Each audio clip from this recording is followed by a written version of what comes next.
All right. So, welcome to day 4. AWS Network Access Control List, Virtual Private Networks, and Direct Connect. Um, we're going to kick things off. Can I have a volunteer read that, please? Are you sharing, by the way? Oh, no, I'm not. Hold on. Let me share my. Thank you. Thank you. Thank you. Yes, sir. Wait, sharing. Where is the share button? Oh, here it is. Share. One participant can share at a time. Yes. There we go. Which screen? Desktop. 3. Yes. Okay. Does Would you everyone see highlight my? what you yes. Would you highlight what you want so no one to stop? Yes. Okay, And cool. this can be broken up. I mean, all right. No, I'll go. I mean, but if you don't mind me, maybe ad-libbing a little bit. Network access control list allows for additional layer of security separate from the security groups themselves. Um, so essentially it's a whitelist of different either IP address or MAC addresses that are either allowed access. So we're Mm. talking authentication or authorization. Not quite sure. AWS VPNs and AWS Direct Connect are both services that can utilize this security, creating private connectivity between your on-prem infrastructure and AWS resources. Uh, they serve similar purposes that have different features, benefits, and use cases. Here's how they relate to each other. Okay, how do they relate to each other? What are we trying to accomplish today? As we continue to expose you to various services in AWS, we want you to be aware of how similar offerings compare and contrast, and how combining these options may have advantages. In the case of network access control lists, using this in conjunction with security groups allows for added security, though this additional layer of security does mean additional complexity. VPNs offer quick, flexible connectivity solutions suitable for remote access, small to medium-sized data transfers, and environments where direct connectivity is not feasible. Traffic is encrypted using IPsec VPN or SSL/TLS, aka client VPN. AWS Direct Connect and establishes a dedicated network connection between your on-premises data center or co-location facility and AWS. This allows for high bandwidth, low latency, and consistent network performance suitable for large-scale data transfers, hybrid cloud architectures, and latency-sensitive applications. Traffic can be further secured by combining Direct Connect with a VPN for encryption over the dedicated line. AWS VPN and Direct Connect can be utilized together to create a hybrid connectivity solution that leverages the strengths of both services. This combination can provide enhanced security, reliability, and performance for your local network architecture. Direct Connect Direct. can provide, go ahead. No, please. Go ahead. Continue. Direct Connect can provide connectivity as a standard with VPNs as backup during DC outages when requiring networks with high connectivity. In a scenario that prioritizes security, Direct Connect can be reserved for high performance data transfers with VPN as an added layer to ensure data encryption. So it's CIA, right? Mm. Confidentiality, integrity, and authentication confirms the identity. It's a layer in itself that confirms the identity. That says, are this person is this person allowed this AWS resources? Can should be taking their data? Mm. Ensuring that the encryption part ensures that the data is not being tampered with in transit. Not data at rest, but data in transit. And of course, you have the IPsec protocols, which is going to be authentication and security payloads. Because again, we also need to confirm the authentic authenticity of the data itself too. That's good. That's very good. Yes, that is very important. That is for sure. What are some other takeaways from this that were learned? From anyone else?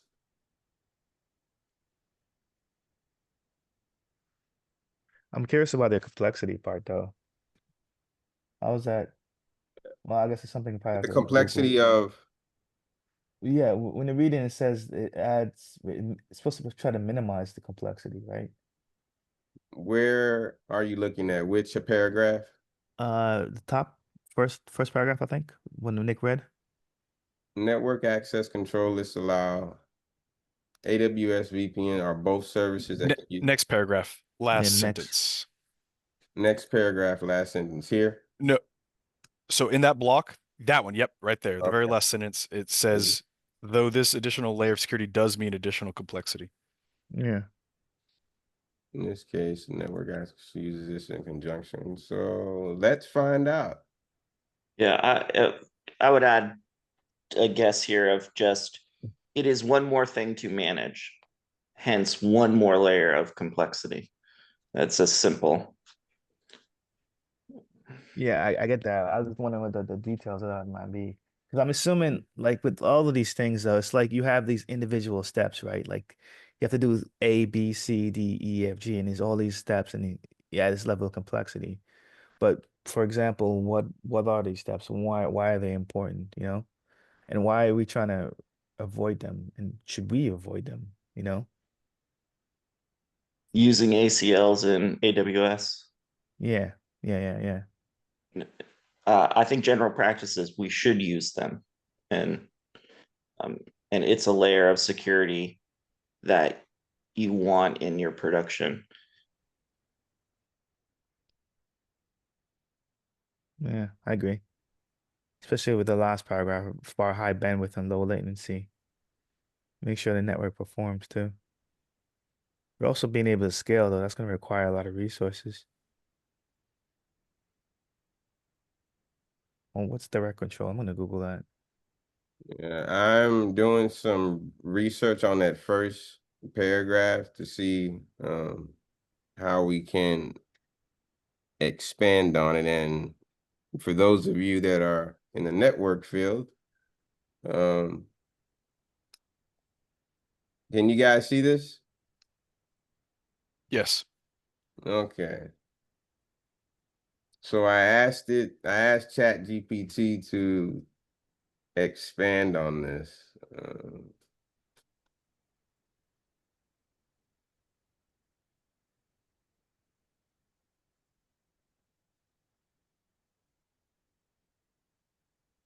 So basically, okay, AWS gives you multiple tools that seem to do similar jobs, controlling. So part of learning, yeah.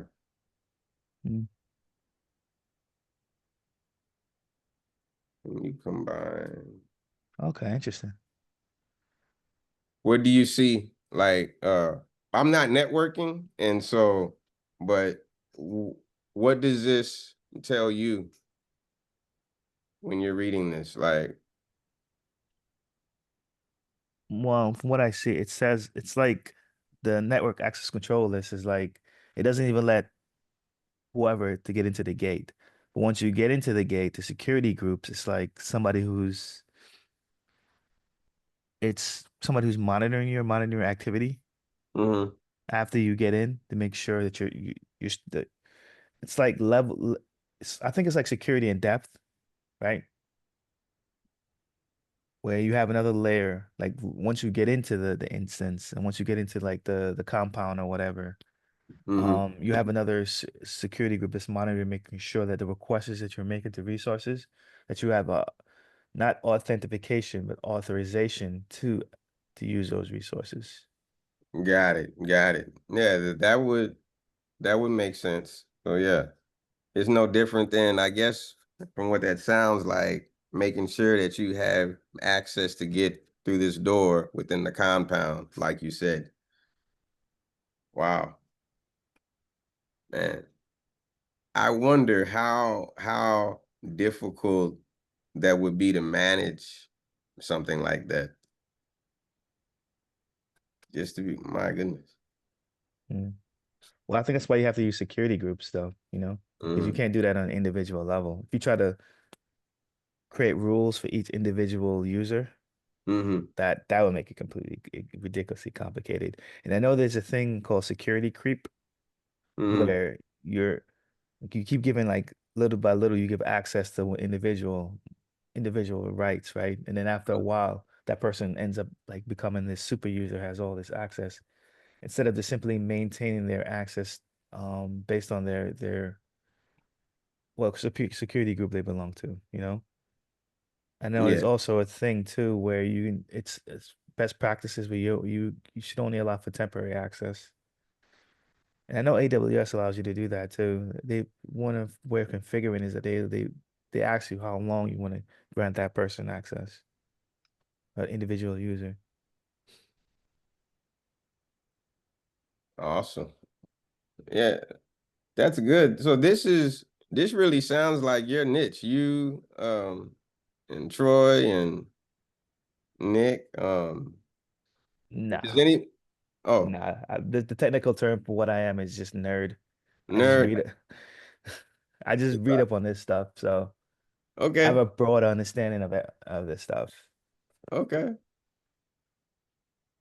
Um, does anybody else want to chime in? Does anyone else have any questions before we move on to the lessons part, the network access control list? All right. We will proceed onward. Wait, did we take care of? Yeah, I think yeah. Okay, we're good. Oh wait, this is PM. Oh, wait a minute. Hold on. I might be going too fast. Hold on just a second. No, it's right. I was taking a look and it looks like Julius made some changes last Okay, night. okay, So, yeah, there's only one lesson. So that should be correct. okay. Thank you, Kim. Lesson 2, day 4. Oh, okay. All right. AWS VPC network access control list.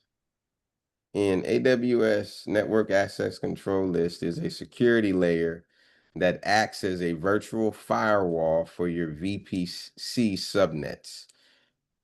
It is used to control inbound and outbound traffic at the subnet level, unlike security groups, which affects traffic at the instance level. In this lesson, we will learn about the basics of network access control lists and how to configure it in AWS. Network access control list basics. Okay, before I move forward, does anyone have any questions about this or anything that they want to say? All right. 2 key points to consider with NACLs are as follows. Number 1, stateless. This means that they do not keep track of the traffic flow the way security groups, which are stateful, which do. As such, where security groups automatically allow return traffic, meaning if you allow inbound traffic, the corresponding outbound traffic is automatically allowed and vice versa. You must set both inbound and outbound rules with NACLS.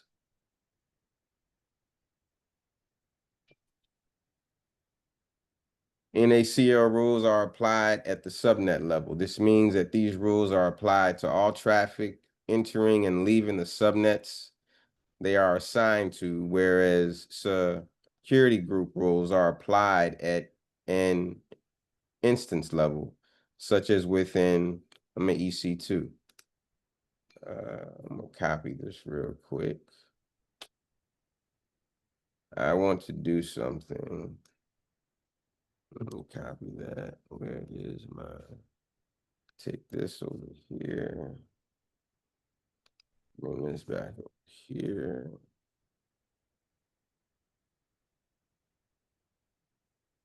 To see.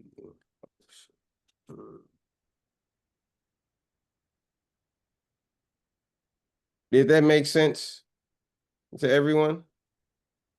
Yeah, I think an ACL is analogous to a security group, but instead of being on an instance level, it acts on your subnets. And then there's obviously some minor differences beyond that as well. Mm-hmm.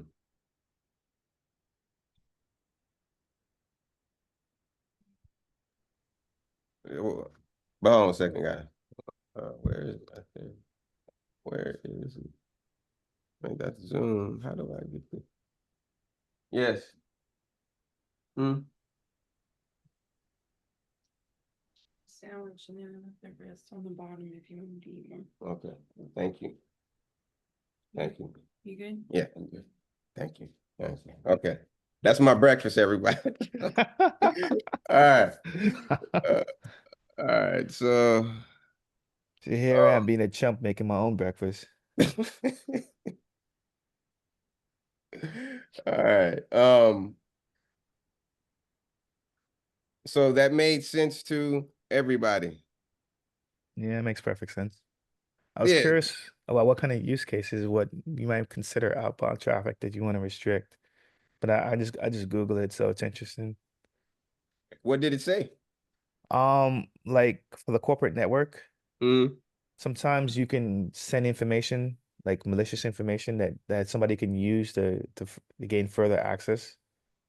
mm, I mean, simple example, I guess it would be a password. yes. Um, so you can actually exfiltrate like your credentials to somebody, and that person could use that to elevate their access rights. That's one example they give. Okay. Awesome. So that was for the use cases. Yeah, Did it yeah. say anything else? Um, includes like a reverse shell because in order in order for somebody to like once you input something like within a shell, you Mm-hmm. of course you're supposed to receive receive output, and you can use that information to essentially I don't know, navigate throughout the system. So essentially, it just restricts that person to be able to to be able to do things and see what's happening. You know, if that makes sense. Yeah, so what you're saying, so the way that I'm understanding what you're saying is that it's almost like how on the Linux shell we got groups, we got users and all that, but in this case it's doing it on the network level. That's what you're Yeah, saying. Yeah, yeah. yeah. I got you. I got you. Okay. That's real good. Hello, Julius. Hey everyone. All right.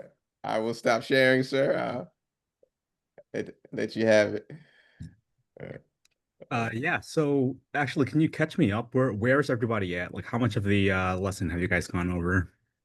We just started, so we went through the README. The students read this out aloud, and we were just getting into the lesson Mhm. for day 4. Um, and that was it. Okay, Yeah. cool. Is this recording going to cloud or Yes. Yes, it is. I can stop it now. no, you could keep it going. Okay. Yeah, and we'll just pick up from here. Okay.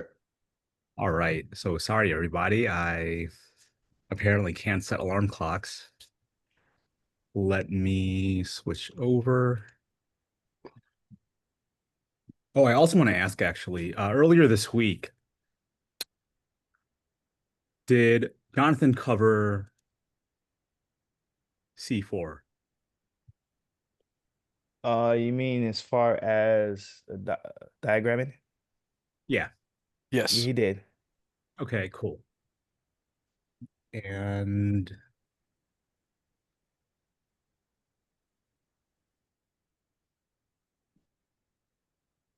Okay. And you all talked about VPCs and subnets. We did that briefly yesterday to an extent. I think that was also required reading from us too. Okay. But it is I made it a little bit complicated. The difference between VPC gateway, and then there's another kind of gateway.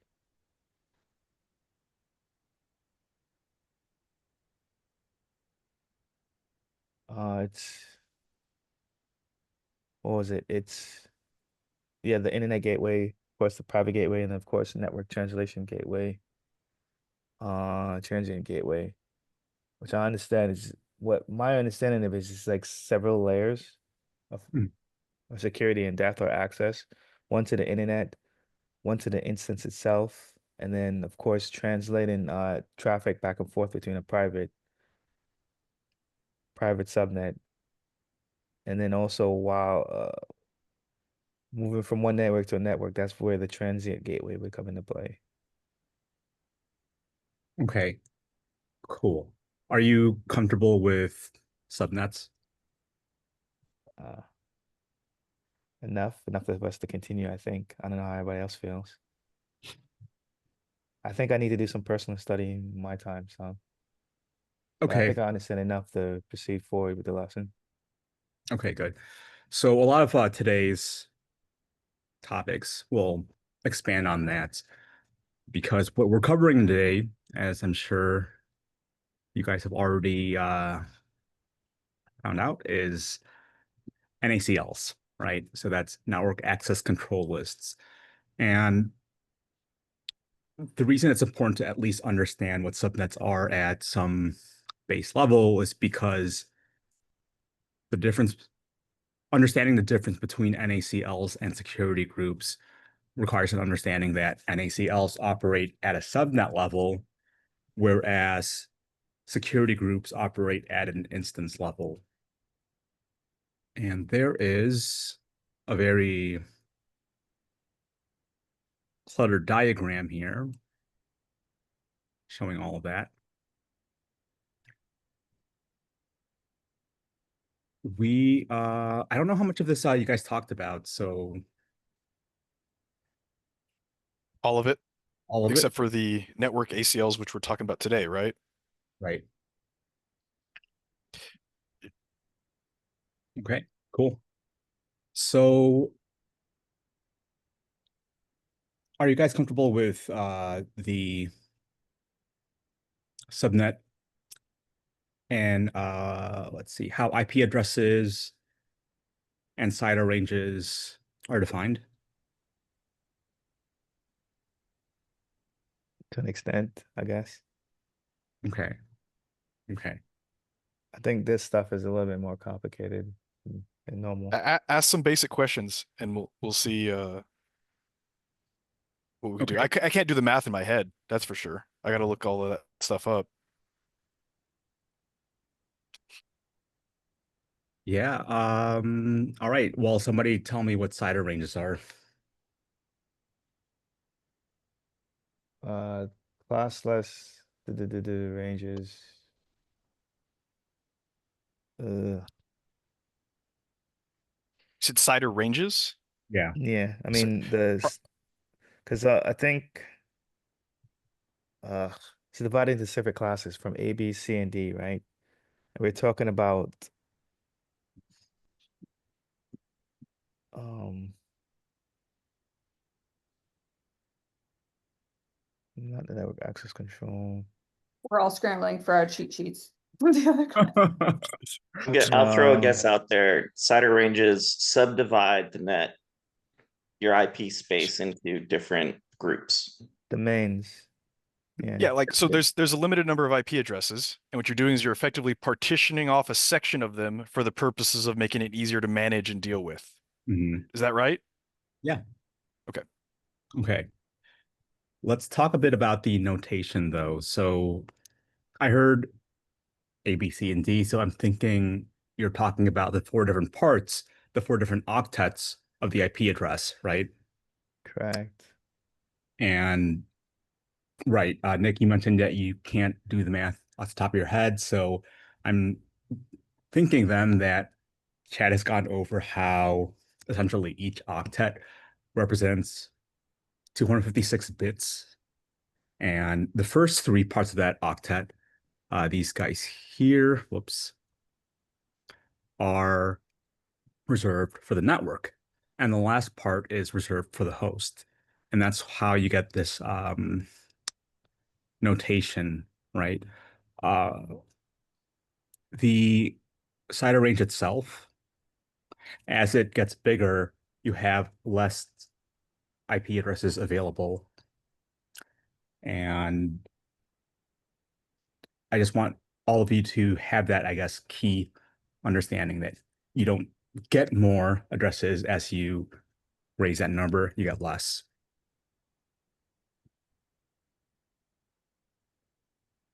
Okay. I think that's enough for subnets. And what we're going to do is we're going to demo an NACL. And we are going to also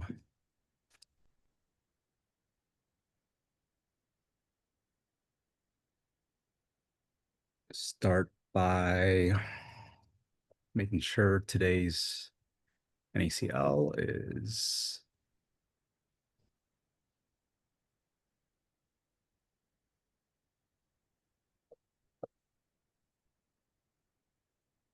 should still be.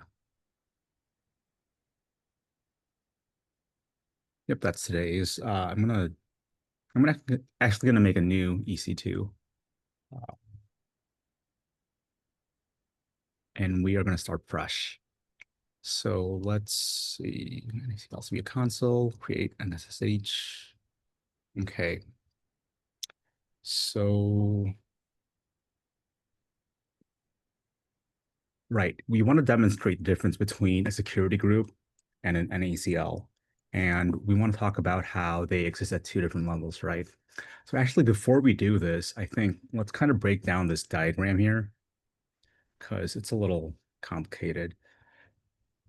A few days ago, one of the lessons talked about diagramming.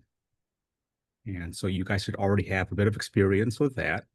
And if we go to that lesson, there are links to various diagramming tools. Let's just grab one of these and let's get a bit of practice here. Looks like I already have a bit of a head start. And let's go ahead and recreate this from scratch. Okay, so I'll give you guys a sec to open up one of these tools. I'm going to diagram this together real quick and talk about NACLs along the way. Where is the Zoom chat? I'm going to go ahead and drop this off. Also, Mike or Kim, whoever has the host permissions, can you pass that over to me? Yes, sir. Host. Where do I go for that? Participants, I think. Let me see. More. Wait. No. If you click on the ellipsis on my name, Click on your name. yeah, Okay. dots, and you should see an option. Make co-host, or you know what? I will log out and log back in. I don't know, you could just click on that. Yeah. Just make me a co-host. Okay. And Eric, Make host. Oh, there it is. Make host. Okay. Change Eric, host. Okay. you've got You your have, hand. So sorry. What's up, Mike? you have it now. Okay, cool. Thank you. All right, and Eric, you have your hand up. Yeah, I was just kind of curious. I can't really see your screen that well. What Oh. software are you using? Oh, this is Scala draw. I'm actually not really very familiar with Excalibur. I think Adam uses this. Jonathan might have used it earlier as well. Gotcha. I personally like Miro, but it's a little slower. Miro we used at Apple, but Oh, I no. never got to use it. We just had to assign licenses. I tried to use the one the other day and it failed epically. Yeah, which one is that? I want to say it was Lucid Chart. Ooh, okay. Lucid Chart, I would say, is like the most technical out of all these tools. I think that's at least what I see used most for diagramming. Then Figma. Figma is very versatile. It's also used heavily in design and mocking up front ends. Miro, I think of Miro as being a balance between those two things. But I thought I'd try out Excalibur because it should be a lot faster, less things to fumble around with. Not very used to the keyboard shortcuts, but we will make do. I'm honestly surprised for this kind of stuff why y'all weren't using or at least the ones where we did the network diagram. Mhm. There's a Cisco tool. Um, well, I'm blanking on the name of it now. I can see it in my head, but it's you can design actual networks in it and watch how they work. Is it animated? Is it free? Yeah, it's free. Oh man, let me know. I'll try to find it and get you the info on it. Okay, cool. Yeah, I would love to check that out. All right. Y'all should have one of these open by now. Kind of curious about this. I tried to get Cloud Skew to open up as well. That wasn't loading for me. It just hung. So, and it says that it's specialized for cloud architecture, which is why I was curious. But what we have here should do, and it is going to be a representation of our VPC. And let me make that bigger. Okay. So we're talking about VPCs, virtual private clouds, which allows us to create networks within AWS, or more specifically, subnetworks through subnets, which are short for subnetworks.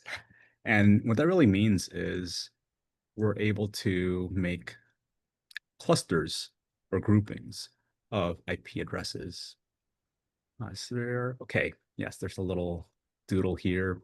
If we think about this as, a network, within that network, we could have another network, and that's what a subnetwork represents. So at the instance level are EC2s, right? And these EC2s have security groups.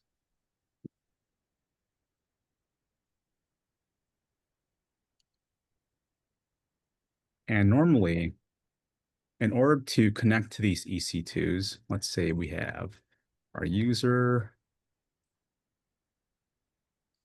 here. Let's annotate that. When we try to connect to an EC2, let's skip all of the other stuff. Like we already know that we're going to be connecting through a router. Let's say when we go through here to here, we are bypassing a security group, right? Or getting access via security group. When comparing security groups to NACLs, you can think about the security group as being like a bouncer or a reception desk. Basically, you need to have permission to get in, right? And you have to be recognized. That's one of the differences between a security group, which, how should I represent this? and an NaCl.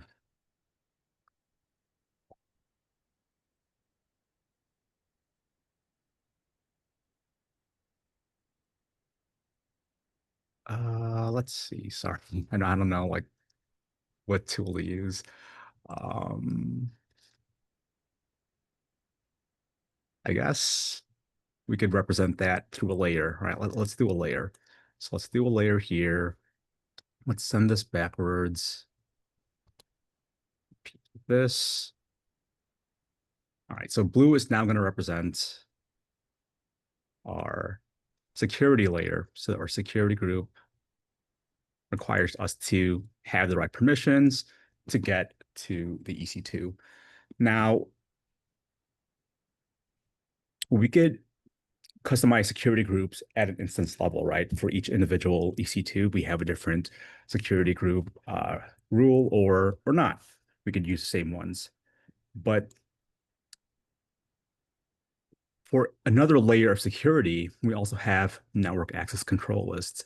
And those give us control over the entire subnet that these EC2s are grouped in.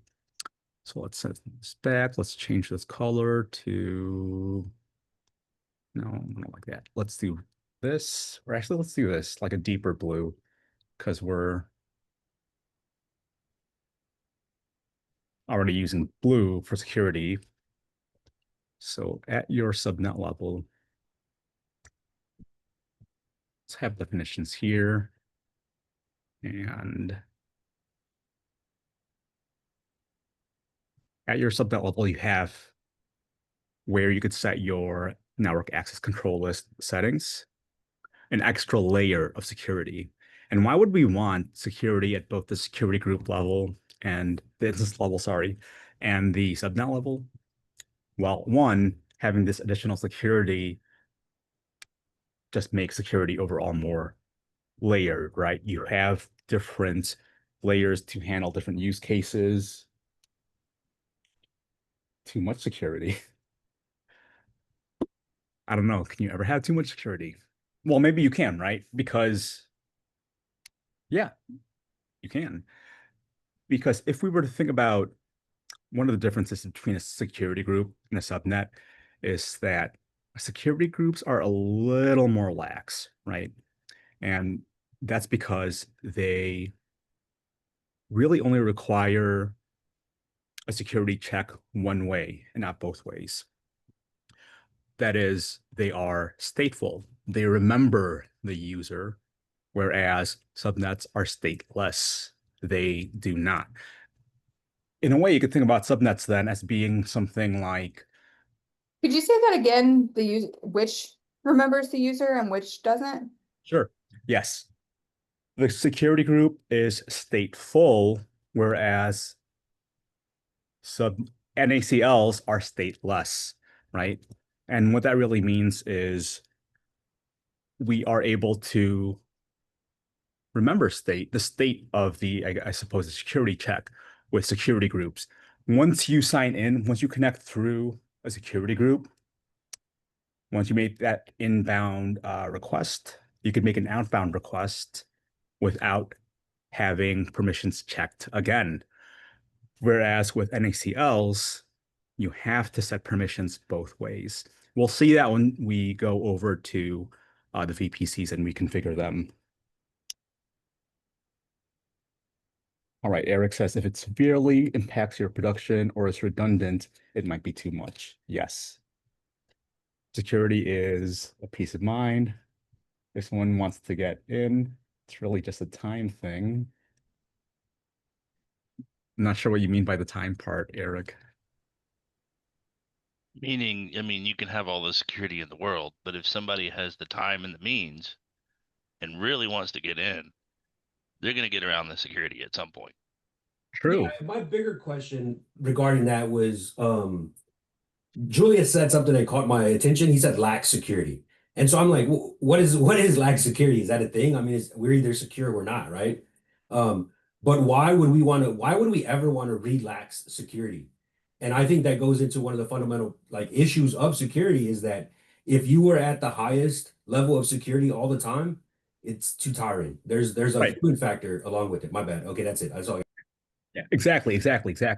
Right. So one of the differences we have between the NACL and the security group is this extra step, right, in setting up the security. Now, again, if we think about the NACL as being like the receptionist, or I think I was gonna say border patrol. When you go through border patrol, you have to, you know, you're checked both ways. You go into the country, you come back, you are checked both ways. That's not really the case with, like, let's say, I don't know, receptionists. Your receptionist isn't going to stop you from leaving the building, right? Like, they don't care about that. They only care about checking your credentials as you're coming in. Now, imagine though, if a receptionist was stopping you on the way out of a building. That's a little tedious. Why would they do that? That's too much security, right? And if we think about the key card example within a building, you access the different parts with a key card. Your key card can be programmed to have access to certain rooms, certain floors, but not others. That's more of like what a security group is. And that's slightly more relaxed than if we had, let's say, a receptionist at every door. Because usually when you go into a room that's locked with a key card, it's not going to be locked on the way out. So again, it's kind of like it's really just that security groups being stateful.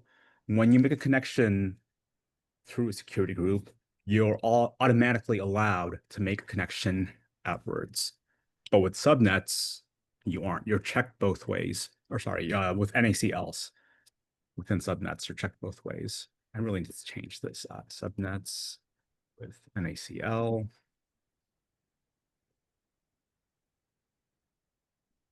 Okay. And that's actually, yes, let me also say this. I mentioned this earlier, but I'm going to duplicate this just to make it a little more clear. You could have security group settings individualized for each instance. All right, here's our really simple diagram that explains most of what's different between an NACL and a security group. Let's go through the console and see it in action. So let's make a new instance. Let's call it November 8th. And I can't type. There it is. We're just going to go with a basic AWS type 3 AICO for our key pair. All I need for this is SSH access, so I'll leave it at that. We've got this enabled if I need to expand the demo, I guess, but I'm not. I'm going to launch this instance, and once it's up, we can see that I can SSH into it. So let's go to connect. Let's grab this key, and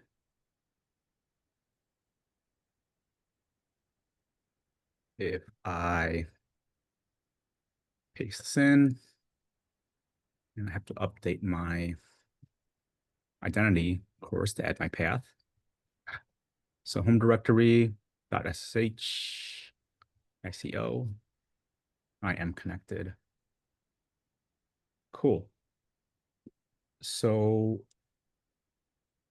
now let's go back to our instance. And here we could see all sorts of information like the VPC that we're using, the subnet within that VPC that we're using. And that will lead us to the NACL. So here's our VPC. It tells us here what ACL we're using. And it tells us here what subnets are associated with that. Now let's go over to the NACL and let's look at what setting up rules look like. And again, you could set up both inbound and outbound. within inbound, you've got this format that's different from what you would have with the security group. One of those key differences being this sorting by rule number, right? So kind of like how arrays are indexed and objects aren't, there is this similar kind of difference between NACLs and security groups. With NACLs, the permissions are indexed and they're checked at, is it ascending or descending? I guess in ascending order, right? Because the rule that is first is checked first. And if that rule is met, like if you're blocked at that level, then you're not even going to hit any of the rules after that, right? So let's add a new rule just to demonstrate what this looks like. If I make this rule 98 and I make this about SSH, this is going to block me from SSHing. Well, we'll see that. Actually, I think I want to make this 102. I'm going to make this 102 so that we could see that this rule will still work. I'll still be allowed. And let's leave it at this for now. So this deny rule is going to block everyone from SSHing, right? And so let's test that. I'm going to save, I'm going to exit, and I'm going to try again. Okay, because of the order in which it went through the rules, it never made it to that block SSH rule because it matched with rule 100 first. Yes. So this, a better example would have not had this be hitting everything. Now, if I do make this 98, let's see what happens.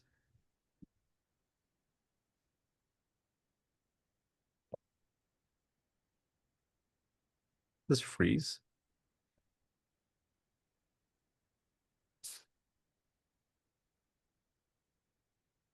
Yeah, I think it's hanging because I changed the rule while I'm still connected, but it's not letting me control D or control C. It's just frozen, suspended in time and space. Let's see what, cool. No, what is, nope.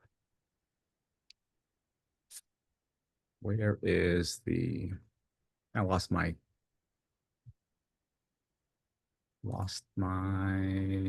connection.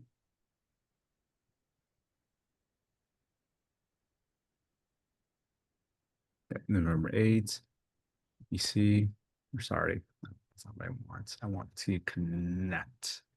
I need this. I need to now connect from a different terminal.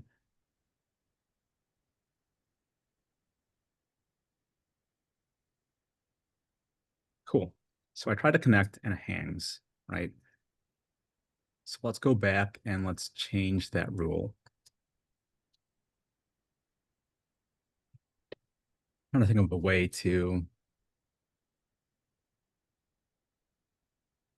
Right. Okay. So if it doesn't apply at all, it will still go to the next rule. So like, let's say, let's change this to being, I don't know, some random address.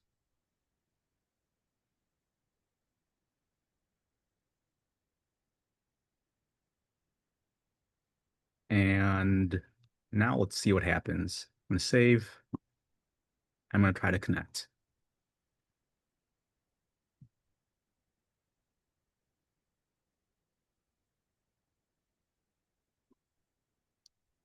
And it's still blocking me.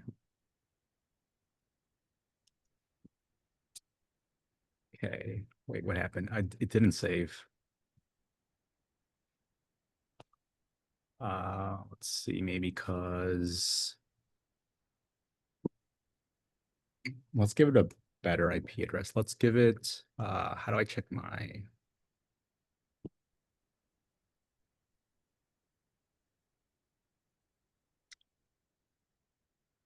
Let's give it my public address. That should not work. That should let us get past this rule. All right, I'm gonna save.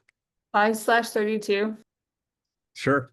All right, so we talked about CIDR ranges, right? And how like this represents a division, right?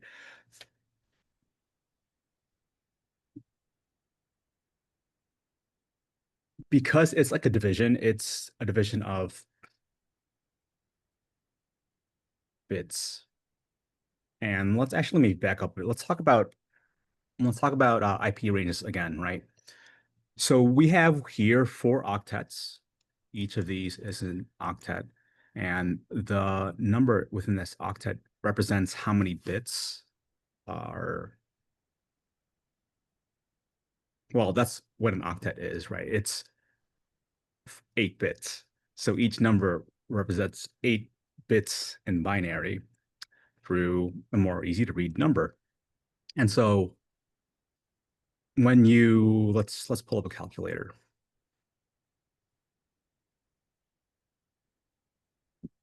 When you think about binary, you've got zeros and ones, right? And so you only have like those 2 options. So if we have 4 octets, that's 8 plus 8 plus 8 plus 8. Basically, you have 32 combinations of zeros or ones within each digit of the octet. That gives us 32. And so if we take 32 to the power of, if we take 2 to the power of 32, that's where we get this number, this 4.3 billion-ish. And that's essentially how many IP addresses we have when we're using IPv4. Now, as we divide the entire cluster of IPs into small clusters, subnets, we have less and less, right? Now, I've been hesitant about calling this second number anything like a divisor or a denominator because it's not really traditionally that. We're not really dividing by 32. What this number means instead is we're dividing in half this number of times, right? So if this number was simply 2, then we would have this divided by 2. And so we're down to 2 billion IP addresses. Now with /3, we'd be dividing by 2 again. And if we did this all the way to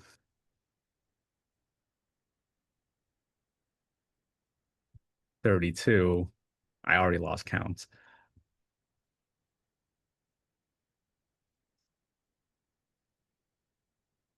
We get to 1, right? So because this is dividing into subnetworks, as this number gets larger, we get smaller. So if you want to basically specify one exact IP address, this address, you use 32. Because Now, it's IPv4. Okay. right. Okay. With IPv6, it's like the same thing, but you have 6 octets. And so you have, more ranges, but we're not going to talk about IPv. So I'm passing in this public address. If I save the change, I think I already saved it. So let me cancel. Let me double check. Yep, it's already saved. And if I try to connect, I am now able to connect because that's my public address. It needs my private address in order to block me. So let's go ahead and add another rule.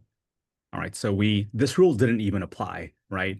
When it was 0.0.0.0, which basically means all IP addresses, it blocked me. And just like Nick pointed out, because it blocked me, there was no need to go to any of the subsequent rules. Now it doesn't apply, right? Because it's looking for an IP address, a private IP address, and I gave it my public IP address. So let's switch it around. Let me give it my, yeah, Nick. Isn't it the opposite? 192.168, isn't that your private IP address? I'm sorry. Yes, you're right. My And local. you're about to give it your public, which is what it actually receives, right? And it's going to block you when you do that. Exactly. Yes. Okay. Thank you. So if I now grab my public address using a different command, oh, cool. It's right there. So yes, to get my public address, I'm going to curl this ifconfig.me, and curl again is just a way to interact with RESTful APIs. And I am going to add a new rule instead of changing this one. So let's add a rule. Let's call it 99. Or maybe should we make this 112? Yeah, let's do 99, because if we make it 102, then we won't even get there because we would be allowed at this point, right? So let's do SSH. Let's set it to my public IP. Let's again set it to 32. And let's save. You left it on allow, by the way. Yes, you're right. I wanted to set it to deny. Okay, cool. So now if I try to SSH, I should be blocked. And it is hanging. It is not letting me in. Okay. Let's do some confirmation using the CLI. So I'm gonna Control C to clear that. I'm gonna look for, where is this?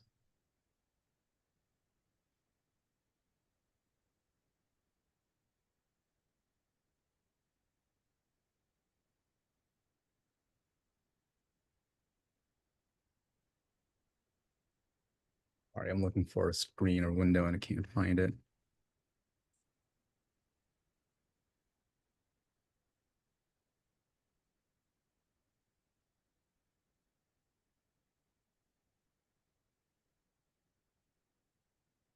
Nope, that's not it.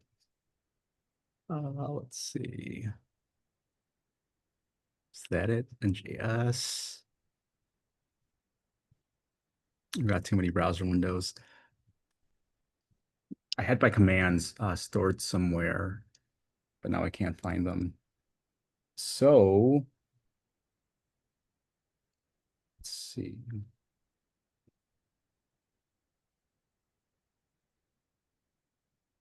How do I, sorry. Oh, there they are. Cool. Found them.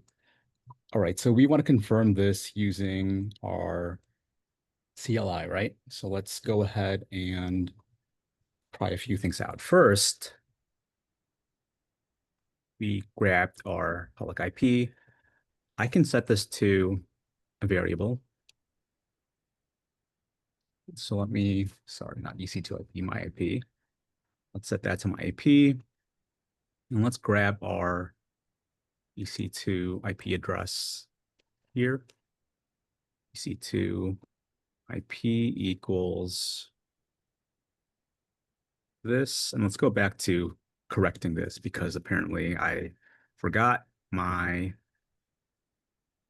quotations. Okay, did that fill it in? Looks like it filled it in. So now if I do echo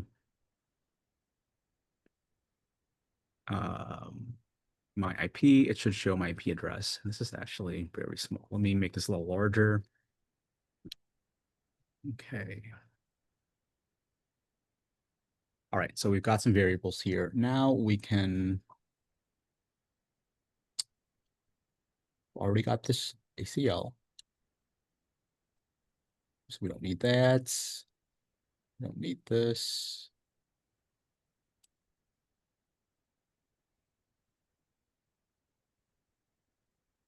We can look at, well, first we need our NACL, right? So we got to look for that. All we have right now is the EC2's public address. So if we toss this in here, this will give us the subnet ID. And here we're using the variable that we set above. Now, if we do echo on our subnet ID, we get none.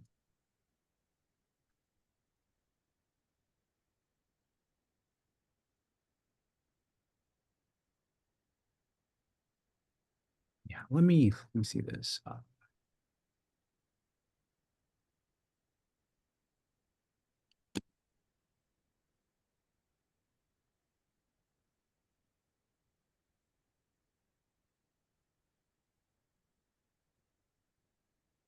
And I think I'm still blocked from connecting to this, right? Or is this the, yep, I'm still blocked. So let's go back and real quick, let's,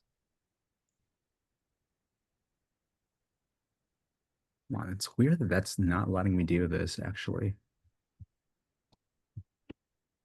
It's throwing me off.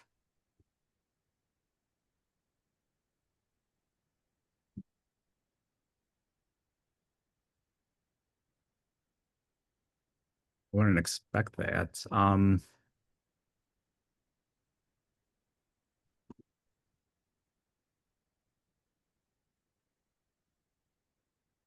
What would happen if you ran the command inside of your variable there Mhm. and see what the results are?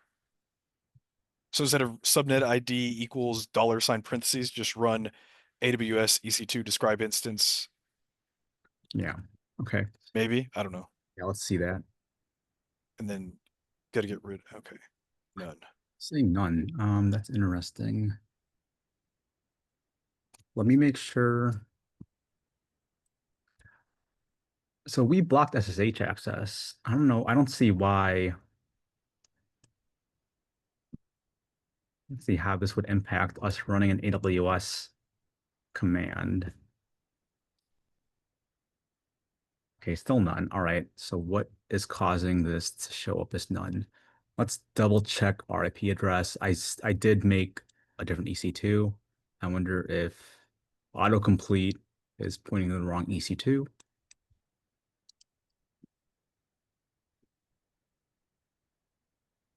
242, 242, that is correct.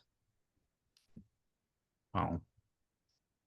Let's see if we get past this and let's just grab the subnet ID that we want directly. So I'm going to copy this. I'm going to run a different command.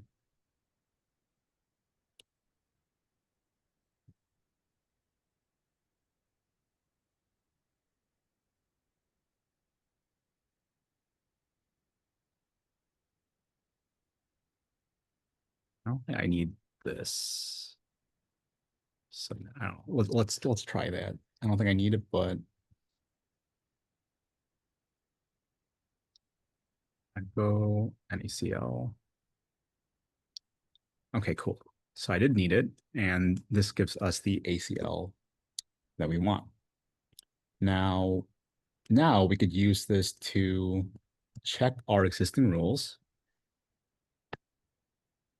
And here we could see that we've got the same rules that we created in our console. And we could also adjust these rules. Let's set a variable number. So where we're at now is we've got access. So let's just add one more new rule. And right. And again, just as a sanity check, let's try SSHing. Cool. I'm able to SSH and exit out of that. And now I want to create a new rule. And so I made a new rule number. I've got my NACL ID. We're setting the protocol to TCP, and we are saying block my IP address. Well, we actually already looked at that, so let's try just doing 0.0.0.0.0. I'm going to block everything.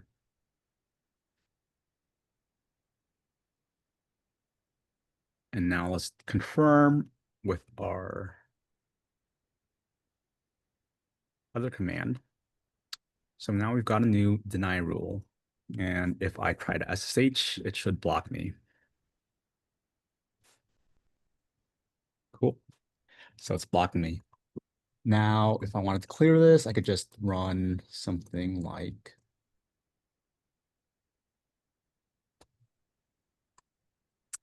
delete entry.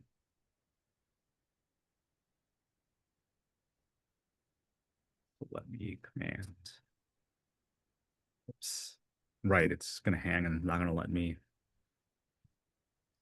out of ads. So if I want to delete this rule, do this.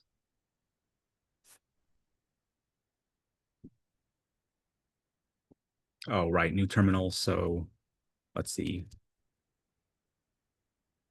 This is nothing. Same with the rule number. All right. Well, you get the point, right? If I were to run this command and I had my variable set, then I'd be able to delete that rule. But that's essentially NACLs in a nutshell. Any questions? So many questions. I think it'll be just like when we're using them. I'm currently trying to like figure out the command usage and like all the different stuff. So I think once we get in and start using it, maybe it'll make a little bit more sense. Okay. Well, don't worry about the command usage, especially with the AWS ones, because it's kind of hard to memorize all of them. I mean, it is hard. There's too many.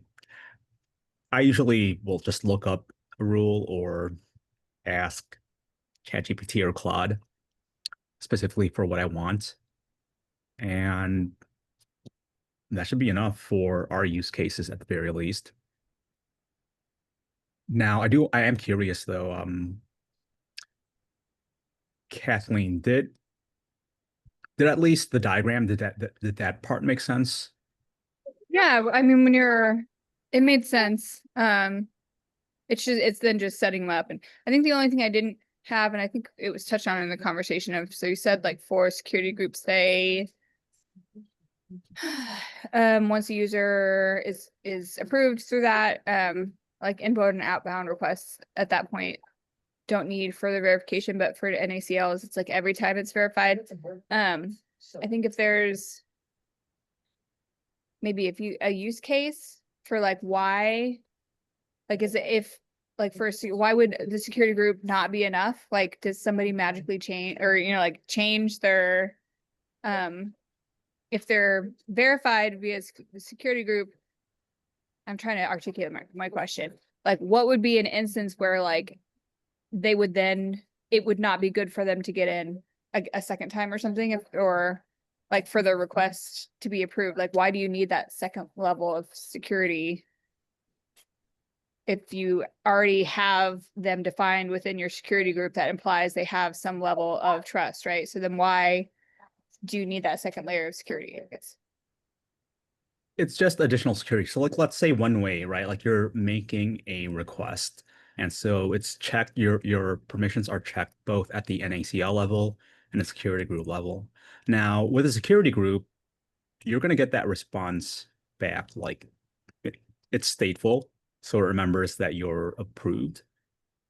And you're going to get that. You'll automatically be allowed that request back with the security group. Now, if we have an NACL setup with outbound rules specifically blocking it, then it's going to stop right there, right? But if the NACL outbound rule was configured so that it allows you, then you get your response. That's really what it's blocking, right? You make a request and it's either going to allow or block that response. It's really just like another. Yeah, I was just wondering what would be the case of like, why would it be allowed by the security group and not by the NACL? Like what is a type of situation that you would implement that kind of security restriction? That's a very good question. I'm trying to think of a scenario. Well, we know And if it's it's just theoretical, that's totally fine. But I'm just curious if there's like a set like use case for that. does anyone have a good example? We have Go a to our few handy folks. dandy. I thought we had at least one person that has a background in cybersecurity, right? Oh, there we go. If a developer accidentally misconfigures a security group, maybe they allow SSH from everywhere, the NACL can still block it at a subnet level. But that's not, George, that's very true. But I don't think it's quite answering Kathleen's question about why we would block the request. Would you Right. have different people configuring both instances? Like, so in theory, that developer could mess up the NACL setup too, Mhm. right? So unless you have like an overall security person doing the network security person doing the NACL, so then you have like individual developers running the security groups. Yeah. I'll try So, to. so what is the question? Because I feel like there were 5 questions asked. What is the main Yeah. question? So my main question is like, what would be a use case for a request being allowed by a security group? So like here in this instance, we have the user requesting something from the EC2, some kind of functionality from the EC2, and they get the response out, but it's blocked by the NACL going back to the user. So what it would be a use case, sorry for the screaming in the background, for something being allowed by a security group, but denied by an NACL. So allowed in by NACL, allowed by instance security group, allowed out by security group, but then blocked by outgoing NACL. Yeah, like what would be Like it's like an instance layers of of access and ChatGPT layers says of data. IoT sensors and network nodes. So for example, security cameras and stuff like that, you can bring information in, but they don't want it going back out. It says honeypots or intrusion detection nodes. So if you're a institution and you're trying to lure in attackers, but you don't want them getting information back. But why would the security group allow it out? Well, I think it allows it out to. Oh, did you just mute yourself? Yeah,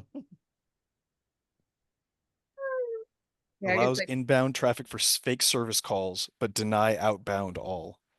but Well, I wouldn't the think- security group deny outbound also? Yeah, I think it's If the access to security resources group- though, access to data though, because once you're inside the security group, it is a little bit of an assumption that you have a certain level of access to certain data at each individual level.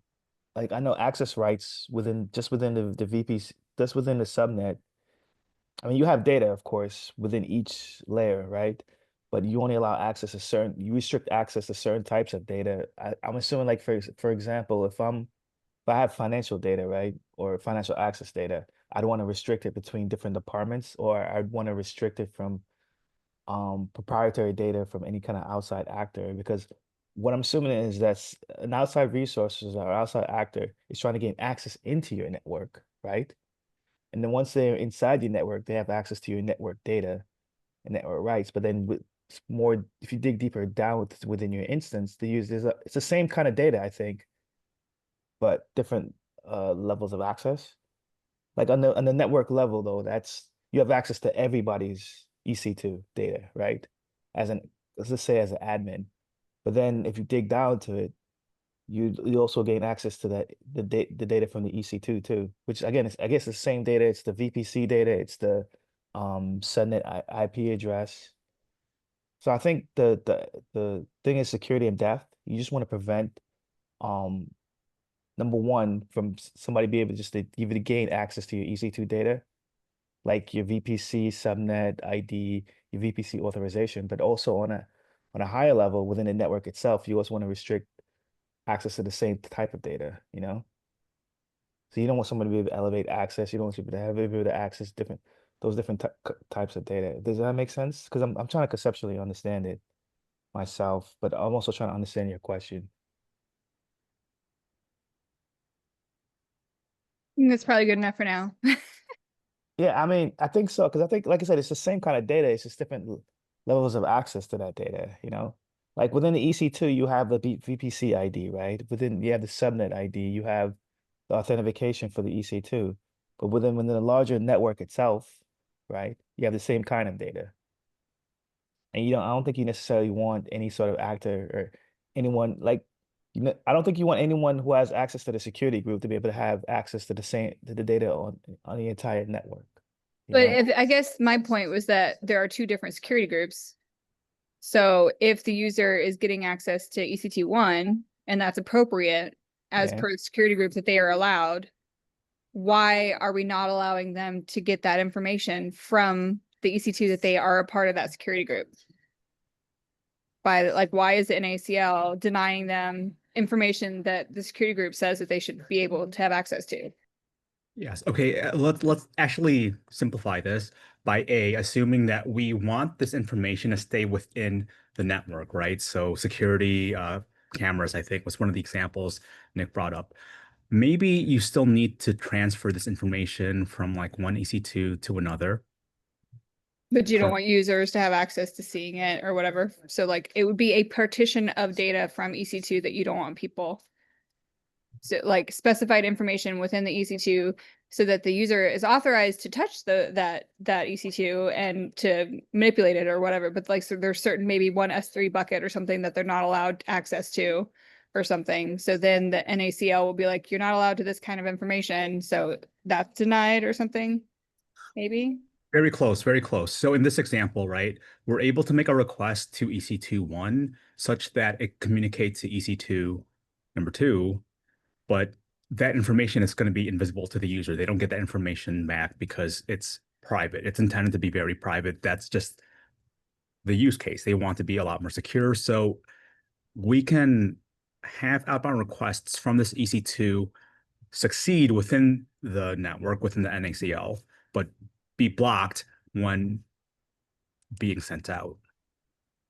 Okay, if the user like tried to access that direct information directly. Right, or yes, to retrieve it. And it could be redundant in the sense that if you have a bad actor who has access to the security group, even if they allow information back out, if you have a different team handling the NACL, they can still block them sending out information that may be sensitive or something like that. If you're a big bank or you're a health company or a government agency. Yeah, I was thinking the That way you same have thing multiple too. layers. Like an internal actor not be able to send like sensitive data out, you know? Like, yeah, maybe that internal actor has access to that EC2 data, but you don't necessarily want them to be able to send that data out. So question, is that, so I have at my work, so we have like on my phone, say like a Outlook, Microsoft Outlook, like set up to that account, and Edge. But they have a setting, I'm for the screaming in the background. My 2-year-old is going through a screaming stage. We can't hear it. Okay, good. Yeah, I can't either. It denies, so whenever I try and copy it, like copy any information, so like say I'm like, oh, I just need to look up this term or something. If I try and copy it, I get like an error that comes back that says like your organization does not allow copying whatever into external within their security settings or something. Would that be something similar, or is that completely out of the box? I'm sorry, can I chime in a little bit? Sure. Oh, please do. Yes. So I worked in security. We use AWS, and again, security is in-depth and multi-layered, right? So the security people, okay, so they dictate what's right. They try to use best practices, all these guidelines, but they will dictate what's right for that organization. Okay, right?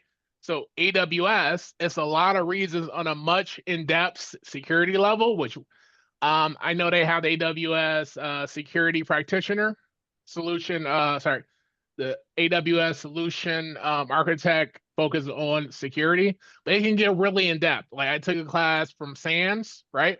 when we go over cloud security, right? And we go over the AWS, it's a million reasons, but on the most human level, it's least privilege, right? Just because you have access to this box doesn't mean you need access to the next box. And if we do have access, that access has to be controlled, right? So it can go really in depth to like what's your job role, right? What role do you have? Why do you need, and you can do on the spot, like you can do requests to have temporary access for only a limited period of time, right? That's how we did it, right? A lot of times, even if you were granted access, you wouldn't have blanket access on anything. It's only, and it'll be time sensitive, right? So you would do a request. Kathleen would do a request and say, hey, as part of my job, for some reason, I need a copy, right? Something from my mobile, and it'll be reviewed, right, by somebody's security team, right? And they would approve it or not and give you the appropriate access. I hope they gave some context, but it can go really deep because it's a lot of reasons. And I think a lot of environments are not totally secure. But anyway, I can go on now. But I hope they gave some context on a high level. Or no, she's like, no. Yeah, I think no, that's helpful. Thank you. Yeah. But it's a whole segment of this. It's a whole job role, right? With AWS solution architect, focus on security. It goes really in depth. So, I mean. Yeah, and I guess for this context, as far as this course, like how much is that a part of, like, is the security settings as a part of like our skill suite expectation, Yeah. or are we more on the deployment side of things? I'm just curious. Sorry. For, like, My this course. opinion, I think, well, Kevin's probably gonna have a different Right. opinion. I think this question is more opinion related. And I know I mean, when you look at everything that's going on in the news right now, and you have statewide actors, you have Russia and China and North Korea, and the numerous hacks that have gone on right now. Like most recently, it was in August, it was like a major GitHub attack, the NetPX, something like that. I think in a lot of I know in development we're starting to shift left now these days, where we're trying to integrate like security earlier within the development process for everything, even even with DevOps. I think it's because of the current atmosphere and the current situation why security is starting to become more paramount. So in my opinion, I think we all have to be thinking about security, like So, at all times. But the purpose of the exam, from when I took it, I passed.